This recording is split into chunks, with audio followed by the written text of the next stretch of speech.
Welcome to the movie Lighthouse, shining a light through the fog of film. My name's James, as usual.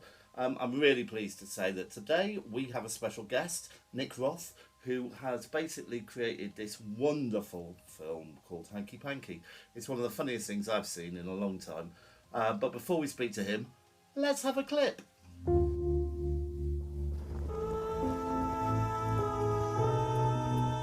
Aloha! Hi. This will be a weekend of light and love and oneness. Oh, you're here! You guys are here! Okay. My wife had her reservations about coming here, and I just said to them, we are going to a cabin in the mountains this weekend if it kills us all. Why would it? Why would it kill us all?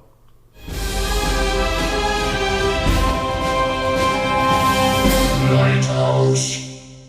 This is a special today, and we are going to be talking to Nick Roth, who is, what are you, Nick? The writer, director, editor, designer, basically, of this new film, Hanky Panky. Writer, co-director, co-editor, seventh lead, colorist, and sound mixer. Oh, I love it. Welcome to the show. How you doing? Thank you. I'm doing so good. I'm so happy to be here. So you're in LA, is that right? Home of the stars. Yeah, LA, which this season has been unseasonably similar to London in our weather. It's been very rainy and lovely. Yeah, because you don't get the rain. I mean, we could do with a bit more LA weather really over here, but we don't complain. We just talk about the weather all the time. But we're not here to talk about the weather. We're here to talk about this film. Now, crikey, where to begin? Without giving anything away, could you give us a little synopsis? Tell me what Hanky Panky is all about. Yeah, I mean, interestingly, this is a film you can give several different kinds of synopses about. I'll give this one, which is like, it's about this guy. His best friend is a talking handkerchief. And he gets accidentally invited to a retreat at a cabin in the remote mountains, where he meets his soulmate. And it's a lovely rom-com about this man's journey to overcome his social anxiety through the sort of his napkin. And then everybody starts dying and it becomes a murder mystery. And it's also an alien invasion, Christmas, romance, comedy, horror. It sort of explodes from there. You have got every genre in there. I've got to say, Nick, I absolutely adored this film. It's brilliant in so many ways, and I'm going to get onto it and try and break it down a little bit. But all good movies start with a good script, in my opinion, and this is so tight. I really like scripts of movies and storylines that make sense. But it's just incredibly funny. It's the one-liners you've got in there are amazing. I mean, I wrote a couple of them down, but I won't do them credit. But there's a bit where someone goes, "Allow me, mademoiselle, it's Miss," and then he goes, "It's Mister." It's just funny. It's funny, and I don't know if I'm tripping or if people are actually dead. It's Yeah. Yeah, well, you're okay. Well, I mean, both of those lines are at least partially spoken by Ashley Holiday Tavares, who is just an incredible actor. And I think, look, I mean, I am a writer by trade. I'm like, mostly I'm a screenwriter. I have worked in a little bit in TV and a little bit in film. And I'm the first person to say, I think with this movie especially, that like credit for the writing goes at least 50% to the performances and then 50% to the edit, I feel like, which I'm taking partial credit for myself. But like this, I mean, I think you're right that the script is responsible, but the script that we had and the script that is the movie at the end of the day are so different based on the actors and we spent 7 years editing this movie.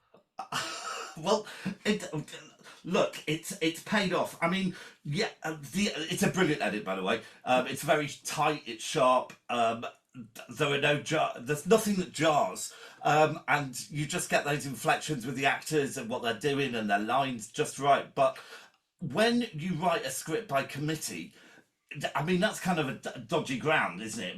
You know, because if you've got a lot of with this, it's worked. How did it work? I mean, who are you lot?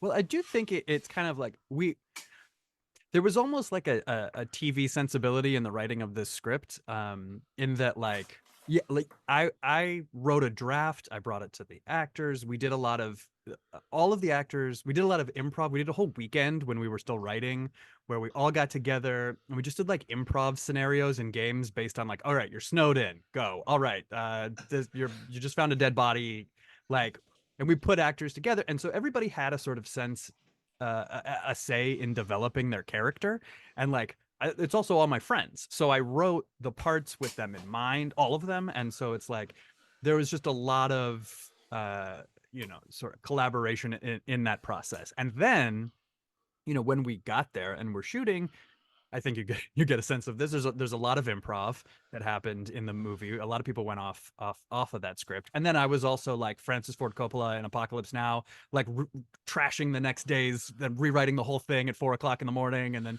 new pages. And so there was a lot of writing as we went, and then when you get in the editing room, you rewrite the whole movie over and over again. After Yeah, that. but you can only do that if you've got the material, and We had a lot. does not. It does not feel. It feels very well crafted. It really does. Just talking about your acting troupe. Have they got a name? I noticed something. Do you call yourself something? Loosely, we are the Happy Canyon Club, which is That's it. I don't even know how we came up with that name. Well, I've got to say, It sounds vaguely like a cult. You know what I mean? I think that's. I like that. Well, look, there is not a weak performance from any of these guys. I mean, I can't pick out. I mean, people, characters that I like more than others because they all bring something to the table, and you're all flipping crackers. I mean, it's. I love it. I mean, I loved where the guy, the weird brother. I mean, there's vibes here, so I got Rocky Horror Show, a bit of League of Gentlemen in there, a bit of Gremlins I noticed, and obviously a homage to The Shining. Who did the music? Okay, so my co-director, who also plays Rebecca and is also the production designer and co-editor of the film, Lindsay Hahn, is my both wife and primary, collaborator in all things. Her father is Jimmy Hahn is a terrific composer, and so So he did the music for you. yes, and definitely The Shining was an inspiration for a lot of early on. Lindsay was like, we want to make this movie if The Shining was starring Leslie Nielsen towards the end of his career, and I was like, that's one sort of comp, and then another was sort of like we were like, let's make Clue on acid, and we really drew from like a lot. I mean, it's a very intertextual film. We're making a lot of references to just movies and things we love, that whether it's Cheers or The Simpsons or The Shining, we're pulling from a million things. You are, but you're not just like satiring No. it really. You're not. You've made something quite unique, and where you can taste the flavors. Like there's a brilliant bit where he's telling the story of his dad on the lake or whatever, and I was just thinking, Phoebe Cates in Gremlins, and the girl, the one who's drinking the wine all the time, she just nailed those kind of the time, and I know that comes back to the edit as well, but the timing and the way she delivered the lines, it's just laugh out loud funny. And Yeah. you do get pulled along by the story, which revolves around a talking hanky. Okay, so where did you come up with that idea? Look, I wish I had a good answer for where the talking handkerchief came from, but it really, if I'm honest, here's the real story, is that many, many years ago, a lot of the people who ended up being this team, our sort of group of friends who make movies together, made a short film for one of these like projects where you do like, you have 48 hours to make a whole movie and you pull a bunch of things out of a hat. And so Hanky Panky really started because, we had to you pull like a prop and a genre and a line of dialogue and stuff, and we pulled Napkin as our prop and a bunch of other things or whatever in a comedy, and we were like, well, let's make the napkin a character instead of just making the napkin a prop, because no one else will do that, and it'll be very charming. And so we did, and that sort of was the birth of like, it came out of that. Well, we have to write this tonight, shoot it tomorrow, and then we have like a few hours to edit it on Sunday. We have a weekend to make this short film, so let's just go for it. And it's there's a short film we made in 2014 called Hanky Panky, which is just one scene where it's sort of like Cliff and Diane. This one couple is trying to set up two of their friends who are opposites, and they're sort of both awkward and not hitting it off. But then we go under the table, and both of their napkins talk to each other, and we sort of like see what's underneath their. It's a little bit they're like unconscious, or their id is down there, voiced as these napkins. Who then it's just a sweet, cute thing. And so we were like, when we went to be like, we need to make a feature film now. Well, it can't just be a sweet rom-com with talking napkins. Let's make it an alien invasion horror movie with talking napkins, because that makes more sense as a feature. And there's so many twists and turns in this that I wasn't expecting. I didn't know where it was going to go really, and there was I tell you, there's a bit where the neighbour comes in and she's doing that whole local thing, and I was thinking, oh, I'm not sure I'm buying her performance here. This is a little bit twee, and then it turns out that she's someone else completely, and it's like, oh, you guys, you're good. I've interviewed a few directors who've made films without a huge budget, let's say, and usually when I'm talking to them, they are dark and deep and depressed and exhausted and never want to make a film again. You look like you really enjoyed it. I mean, oh my god, no, it's so much fun. Look, I had a ton of fun for most of it. I mean, we wrote this very quickly, we shot it very quickly, and then we took forever to edit it. And the reason for that is we didn't have money. We're doing it in our spare time. We had jobs. Then there was a pandemic, and also we had 2 children in that time. Sorry, wouldn't a pandemic be the perfect time to edit the film? Well, you would think. That's a really good point. And so I should stop using that as an excuse. Yeah. Well, I was working on a TV show at the time, so I was swamped. Fair enough. Fair play. Well, but also we really took our time editing, because the first cut was 3 hours long. It was a disaster, and it just like I don't know how to edit a movie, so it takes longer when you don't know what you're doing. I was like learning to edit. This was my first feature. I've edited shorts and music videos. It's very different. Like, to get the pacing and the feel right, and to just shape the story I didn't know what I was doing. It took a really, really, really long time. Lindsay edited a bunch of scenes really well, but then to put the whole thing together it literally took years. And it was nice to be able to walk away from it for a few months at a time, and to come back with fresh eyes and be like, oh, we don't need this whole storyline, or this. There's a lot on the cutting room floor. It's hard to fine tune the humor and the pace. Like, it just is hard. It's hard. Editing is hard. Yeah, editing is hard. I'm a community filmmaker. I've made a lot of very small, low budget community films, and I had to teach myself how to edit, and it was a nightmare. Yeah, it's hard. It was awful. But all right, so if in hindsight, is there anything you'd have done differently looking back? Or absolutely not. It's perfect. Oh, it's man. flawless, and there's no regrets. Here's the thing. Like, this movie came out of.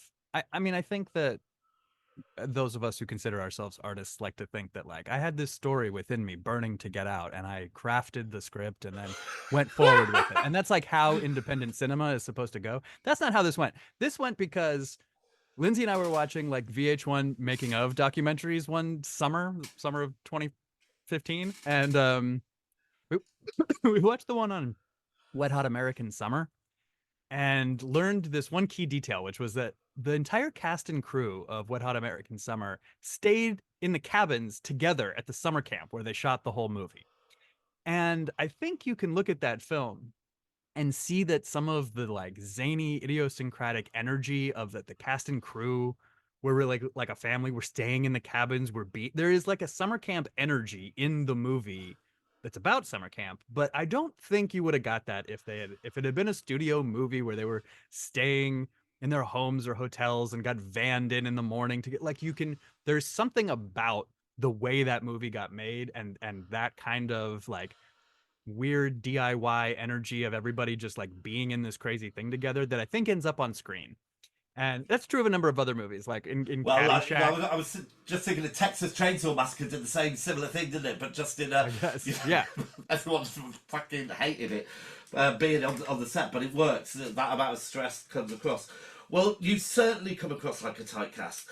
I've got loads of bits in this, loads of scenes that I love, but again, it runs a good pace all the way through. But your use of puppetry, I mean, to use a kind of loose word, because it's brilliant, and you don't hide the strings, if you don't mind me saying, and I love that. I love the fact that you can see that. Tell me about your puppetry. How did that come about? What did you do? Well, okay, so first of all, I should say that Toby Bryan, who is a collaborator on every aspect of the film, but is credited as the sort of special effects supervisor puppeteer. He also plays Norm, and he is also the voice of Woody the Napkin. Hold on a minute. It's Norm, the weird brother. Norm is the weird brother. We've really seen Norm then. Yeah. Right. Yeah. Okay. That's Toby, and so Toby. But I will say this: Toby is actually in his real life, outside this movie, is a very talented puppeteer and fabricator, and is deeply in that world and has worked at very high levels professionally on commercials with puppets, and he's been on the team that does the masks for The Masked Singer, and and he knows he was a puppeteer on one of Chance the Rapper's tour, so he's worked in with real puppets, and so this is really stripped down, and we were like, well, we could do the napkin is just a napkin, put it on your hand and puppet it, that's it, like, and then the hat, we'll do it whatever we can, but it's at the end of the day, it's a hat. You know what I mean? Like I slightly disagree, because you have to create a character with, even you have to make that handkerchief. You have to believe that handkerchief can talk, and you don't give it a mouth or eyes or anything like that, but you can see that it is. You believe it, as you do with the hat. Now that's not easy to do, and I mean, I wasn't kind of criticising him at all, just to point out, I think you could see the strings on the Muppets as well, and nobody had a problem with those. Yeah, I mean, look, in some places I was able to remove the strings, and if that was doable, I did, which is fine. But like, you simply can't during some of the things that we tried to do, like, unless you're have a budget and you're rotoscoping in VFX. From my point of view, I think it really adds something to the quality of it. I really do, and that's not putting it down at all. I think one thing I've heard from people who have seen, not that many people have seen it yet, but the people who have seen the movie and responded like you are very positively, have said that, like, there's this feeling that this movie is like the little movies that you and your friends make, but you've somehow made a whole feature this way that works, and that's the appeal, right? Is like, a lot of people have made versions of this that either didn't work or worked but were just short movies or something, but like, this is this entire, like, it just looks like this crazy good time with these friends, but it's an actual feature film, which feels crazy. Like, we've committed to making a feature movie. Yes, which has got a very strong narrative. I mean, there was not a moment I was bored, whether I was laughing or following the story. And it tells a tight story. So, and the fact that you improvised a lot of it and pulled it all back together is just remarkable. What scene do you like? What are you most proud of? Yeah, I mean, the scene that you already brought up, where Jacob Damani Finn, who plays the lead character Sam, tells Carla that he tells her the story of his father's, the last day he ever saw his father, and it's the sort of origin of the handkerchief. Lindsay really, so we co-directed, but she was really more on top of like shaping how we would shoot things and stuff, and I was really like the director who was more like working on making sure stuff made sense, or on the script parts of it, and the sort of AD jobs of sort of manning the set, figuring out what order we would shoot in. But she really was like the hands-on director working with the actors, and she really like had a vision for that scene of where with the way that the music would cut in and out ahead of time, and the slider that's slowly pushing in on his face. And so it feels like that's a really well directed scene and a really well edited scene. It's all credited to Lindsay because she directed and edited that one. But it is such a like a linchpin for the movie in being this, like, it has to sort of hold together because this is the first moment where he realizes he thinks he's crazy. He just assumes he's crazy. He's had this talking napkin his whole life. And in this moment, it's this very serious moment for him personally because he's realizing someone else can hear the napkin. And then, the choice that Jacob made, and he's so talented, the choice to do a funny voice for the father, which was, that's not scripted, that it's going to be, that he's going to do, and there was many wild voices that he tried out. This is the one that we ended up going with. But it's so unexpected, and it's so delightful, and he pulls it off so seriously. And the other thing I like about that scene, which was about the production of it when we were shooting it, is I saw Lindsay give like what I thought was the best directing note of the whole thing, which was, we were on this key close up on Jacob, right? And she was sort of pushing him in different takes to like go harder, go more, go big. And then like there was this one moment where she goes, okay, do the exact same thing again, but don't move your eyebrows. And then she goes, action. And without giving him any, and he does the exact same thing. And it's like all of the bigness of this like epiphany and this realization and everything. But like you see him sort of restraining him. That's the take that's in the movie. And it's so good because he's so like contained and pent up with everything. And it's just like, I think what I think is charming about the movie is that there are really pieces, and this is true of Rocky Horror and a lot of other of my favorite sort of these kinds of movies. I'm right up there with you. There are elements that are, of course, incredibly sort of amateur, DIY. We don't care about, like Rocky Horror, the plot doesn't make any sense. It doesn't have to. That's fine. Like there's elements of it that are just, it's a bunch of people from musical theater who are making their first movie, right? And you get that vibe. And I think Hanky Panky is aspirationally trying to do something like that, where it's like, look, there's stuff in this. You can see the strings. Obviously, we don't have money. We're not putting effort into certain kinds of parts of the filmmaking, but surprisingly, I think the performances are really good, like, and genuine, like, because the actors are good. The performances are faultless, but also I think the clever thing is that you use that to your advantage. For example, another scene that I really liked. It's when they're tripping in the ice cavern or the ice box, whatever it is, and he starts talking about his problems, and suddenly she's a therapist, and then the next thing you see is what flies in first. So the clock flies her diploma. The diploma flies in, and it's just perfect. And then the clock comes in, and again, brilliant. She just does, "You out of time," and it's brilliant. It's so funny. fun. And a fun piece of trivia is that the frame on that diploma is the frame from my actual PhD, because we just had that around. And I was like, I don't care about I don't know what I did with the actual diploma. It was in that. It's still the Topanga Women's Ayahuasca Troop marriage certificate for Diane Wolf Goddess is in that frame now somewhere in my house. So look, we're coming to the end now, but I've got a couple of things. So what's next in the pipeline? Well, okay, so Hanky Panky is coming out on. Yeah, well, this is what I wanted to finish with. So let's get the date. Okay, when does it come out? Comes out April 19th. It will be everywhere. It is worldwide in English.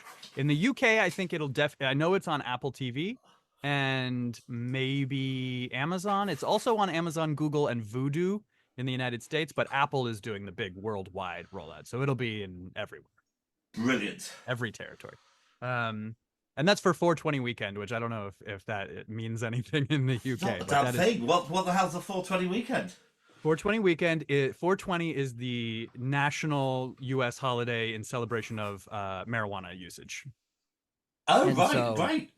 And so apparently we made what I am told is a stoner comedy. And so it is coming out that weekend here. So Friday, April 19th. Look, I think it puts, not puts it down, but I think it's so much more. It's so much more than that. Obviously, it's got those references in which are very funny, but it's not Cheech and Chong. It's brilliant. Why is it called 420? The story is Don't that worry was about the it. I'll police look it up on code Google for if you're interested. there's like 20 or 30 years ago that was like the police code for marijuana possession arrest was a 420 or whatever. 420. So that became the like at 420. That's when at 4:20 p.m. is when you're supposed to smoke weed, and on April 20th, the nation stops to all get high together. That is the intention. Well, I couldn't possibly comment on that, but it sounds like a lot of fun. Yeah. So come on, Nick, what's next? You Well- guys gonna get back together, or are you still together? Listen, still dating? If you're asking, do I have a completed outline for Hanky Panky 2? The answer is yes, I do. Yes. It is. I will say, God, I can't say anything about Hanky Panky 2 because it could completely change. But that makes it sound more exciting. That's all you need to say. That's what everybody always says. Hanky isn't it? I Panky can't 2 really will be talk about bigger. You know what I mean? There will be more puppets, I think. One thing that we're going to want to see is significantly more full frontal male nudity. And I can't promise there will be more hankies. I don't know if that will. There may be less. There may be fewer hankies, but there will be more hats. That's kind of, I think, where I'm headed with Hanky Panky 2. It's kind of Hanky Panky 2 will be more like Independence Day with a big alien invasion, I think. So Well- that's all I'll say about that. Look, I mean, and I, you know, I just want to be friends with you guys. You sound like you have the best time ever. it was a lot of fun. It's a lot of fun to make movies with your friends. Look, you can only pull off, I think, what we pulled off maybe once a decade, which is to cash in every favor. You know, we're all a bunch of kids from LA who grew up like we're all in the film industry. We all have family in the film industry. So it's like we could borrow these lights and some we had won a camera at a short film contest at Slamdance Film Festival, and then the camera company was like, here's lenses and more cameras, and we were like, okay. But like, how many times can you we couldn't get any of our friends who are cinematographers to shoot the whole movie, but I did get 3 of my friends to shoot for 1 week each because they would do that for free. So we had 3 cinematographers who all worked together and to shoot 1 week each we had 3 weeks of principal photography. So like, how many times can you pull this off at this scale? We were like, we're only going to get 1 shot at like a free feature film with every favor and every possible thing that we can do. So this is it. So now hopefully Hanky Panky 2 is enjoyable enough or good enough or successful enough by some metric that potentially somebody gives us an actual budget for Hanky Panky 2. That'd be amazing. Do you know what? I would. I'm a massive fan of The League of Gentlemen. I don't know if you see that show and The Mighty Boosh and things like that, which are 2 English kind of surreal shows. Yeah, Mighty Boosh is a major influence, I think, certainly on the humor in Hanky Panky. Yeah, and I would love to see you guys every week in a show like that, because you can do characters and not everybody can. Look, it's been amazing talking to you. Lots of luck with the launch. I'll be purchasing it all over the place. Thank you. I'll get it on Apple and Amazon, and certainly it's I can't speak highly enough. Well done, top Appreciate it. marks. If I could give it away, I would, but that part's not. Do it! Sell it for as much as you can. Yeah. All right, mate. Well, hopefully, I'll see you in the future, and you can come back and tell us all about Hanky Oh my God, I Panky would love 2. to. Yeah, I'm thanks thinking very much. working title is Hanky Panky 2: It's okay if you didn't see the first one. Love it. I was going to ask you if you've got a clever title, and there you go. Well, All then right, Hanky so- Panky 3 is Hanky Panky Hat Trick. Another. We Love got to it. get to 3 to use it. Brilliant. All right, so that's it. So take care, and yeah, see you soon. Bye bye. Okay, thank you so much.